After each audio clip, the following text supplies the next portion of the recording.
statistical analysis, correlation, and causation.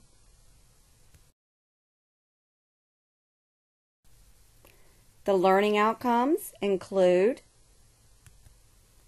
we will define correlation and causation in statistical settings and look at what it means practically as well. And once you complete this lesson, you'll be able to critically evaluate studies that show associations between variables and may imply causation when it's really correlation.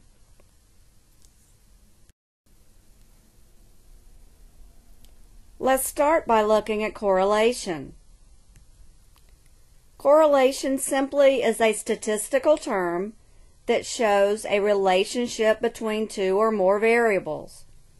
It ranges from -1 to +1. So two variables may be associated with each other, which is correlated with each other. The variables then change together in some predictable manner over some time period in question.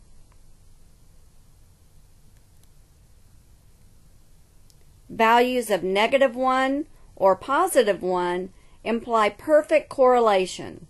So if I know one variable, I can predict the other with certainty every time. In reality, you'll never see correlations this high.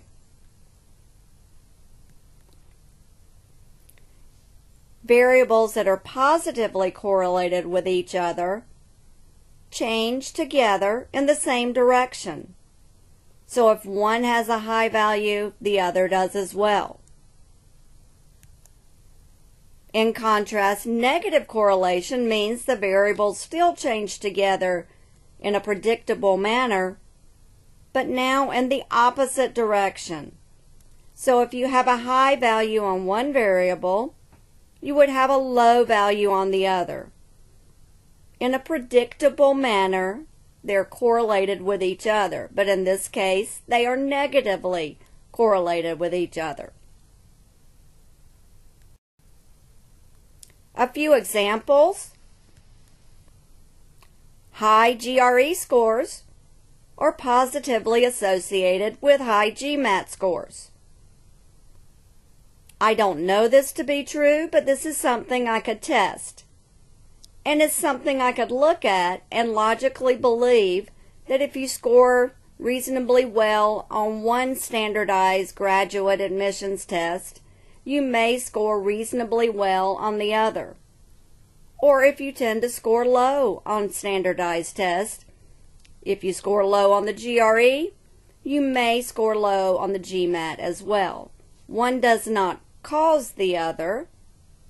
They are simply related to each other in a predictable manner. Another example, the number of years of education is positively associated with higher salary. So as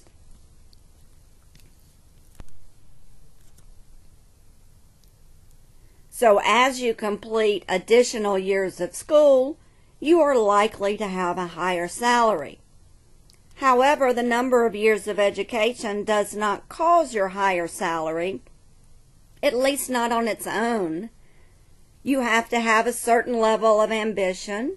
You have to have a certain level of intellectual ability. You have to have personality characteristics that will allow you to be open to new experiences. And you also have to have the desire for a higher salary. So maybe you have a desire to travel, but if you have a family, you may not have that desire.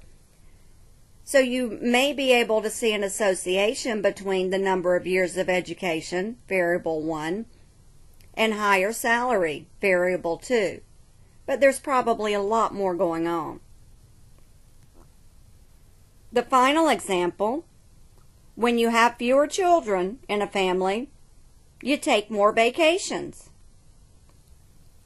So when you have fewer children, you may have the time and other resources available that you're allowed to take more vacations.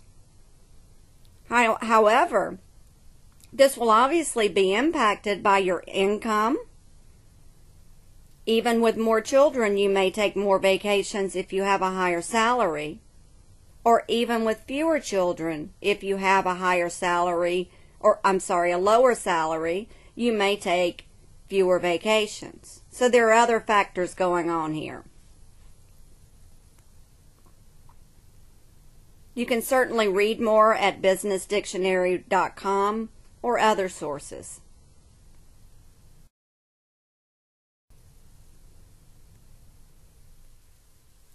Correlation, however, does not imply causation,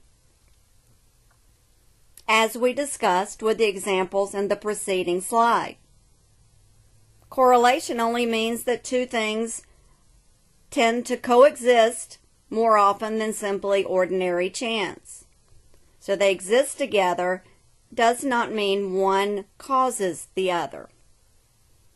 Here in this example, the number of ice cream sales go up in a predictable manner, similar to the number of shark attacks. Now, when you have more people at the beach, they are probably going to buy ice cream. When you have more people at the beach, there are going to be more people in the ocean, which increases the likelihood of shark attacks. So there are many things going on that may influence the number of shark attacks and the number of ice cream sales, but they do go up together in a predictable manner. One does not cause the other. If authors imply when they find a correlation that is a causal link, you should question that.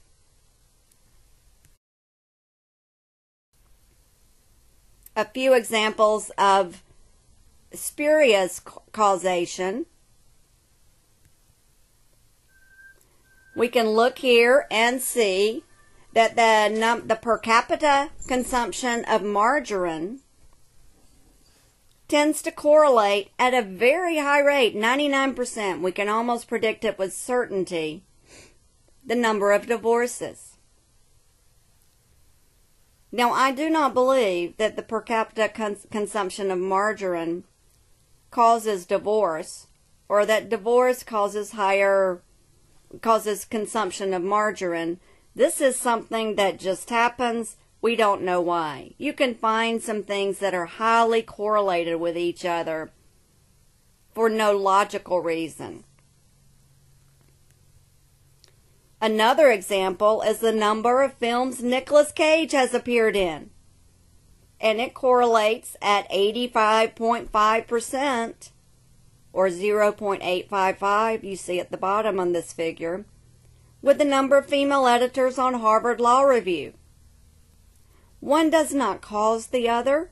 They simply happen by chance to be correlated. And here you wouldn't even want to apply any long-term association with each other on either of these examples we've discussed. At this time they're correlated. There is no underlying reason that we're aware of. If we can come up with underlying reasons, we may be able to have a theory and test it. But we should not expect this to continue long term. Another example, and here you have ice cream sales are also strongly correlated with the number of sunburns or severe sunburns. Well, ice cream obviously doesn't cause sunburn, nor does sunburn cause ice cream sales, although it may want you it may allow you to want to cool down and you'll buy ice cream. You could argue that. But those two are correlated each other for underlying reasons of it's dry and hot and sunny. It's in the summer. More people are at the beach, more people buy ice cream. More people are at the beach, more people get sunburned. So ice cream and sunburn are associated with each other, but one doesn't cause the other. I would even argue there are further variables that influence this. Even when it's dry, hot, and sunny summer weather, if there's been an oil spill at the beach, then ice cream sales aren't necessarily going to go up. Or if it's an economic downturn, fewer people may still go to the beach and there may be fewer sunburns. So there are other issues, variables that aren't included in this very simplified analysis.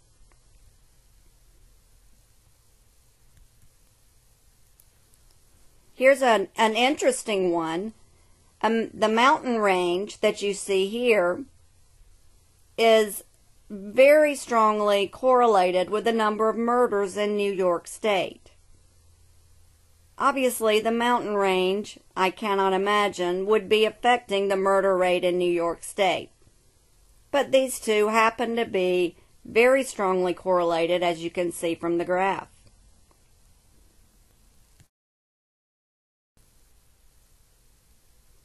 So we know correlation does not imply causation. You've taken statistics classes, although they may have been 10 years ago. But now we've had this in our lesson, and you understand correlation in no way implies causation. Summarizing this lesson, we talked about correlation, which describes a positive or negative relationship between two variables. However, we understood that correlation does not imply causation. Causation is a much stronger relationship in that if I can prove or support, the data support that one variable causes another, that's a much stronger, more powerful relationship that may allow me to make some business decisions based upon that. So causation is a much stronger relationship. It is not correlation. The two are different statistical concepts, and an association or correlation does not imply causation.